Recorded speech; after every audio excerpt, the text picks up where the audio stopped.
I would tend to respect a lighthearted boss more and want to work for them even more.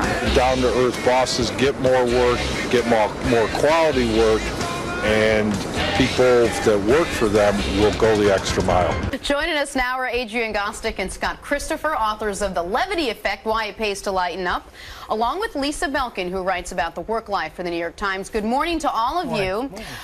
First, I want to start with Adrian. True or false, laughing at work could be good for business? It actually is. It's no longer the soft side of business. Our researchers found that in the best places to work, those Fortune 100 best places to work, 80% of people say they're having fun on the job.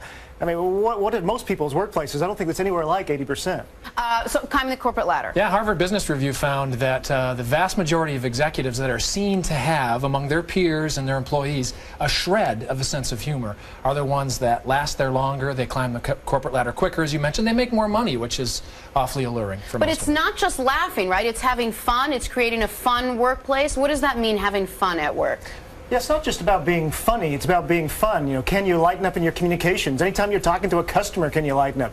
Can you lighten up productivity-wise and have some links to work and fun? Celebrate a lot. The fact of the matter is most people aren't necessarily born with a, your kind of sense of humor, very acute. Yeah. But it's something that you can be assured of that if you just lighten up a little, some of the funnest people, if we can use that word, that I've met at work are the ones who don't take themselves too seriously, who maybe understand that they're kind of stiff and boring, and then they are self-effacing in that sense. All right, and we'll get back to that in a second. But first, Lisa, are executives buying into this? Are employees even buying into this? The reaction, I wrote in the Times about the two of them, and the reaction to the article was really interesting. Half the people were, yes, I want this at my workplace. I work at the stodgiest, most boring, most oppressive place on the planet. Please help. And the other was, oh, great, now I have to be funny.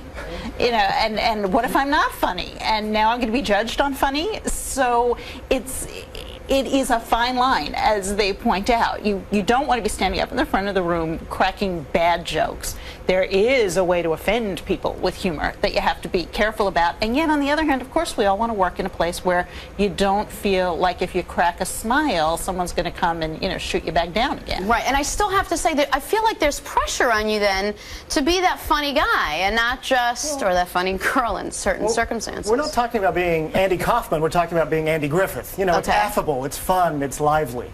All right, now, an example of how things are fun. I mean, some of these big corporations, even the smaller ones, have ways to really add a very fun, conducive environment at work, right? I mean, you talked about Google. In your book, you talked about a couple other corporations. Give me a couple examples. Microsoft, 3 o'clock, they blast out music. Everybody starts dancing to it. Gives them a little bit more energy for a few more hours. Anyone? Lisa, do you see this applying anywhere else besides work? Well, of course. I mean, the easier, more approachable, more relaxed, more laid back you are, probably the better relationships you're going to have. I mean, they have some interesting kind of lists in the back of the book on how to do it. Okay. I just wonder whether it's something you can learn from a list necessarily, because there are people who are just uptight. Adrian, thank you so much for that. Scott, Lisa, thank you so much.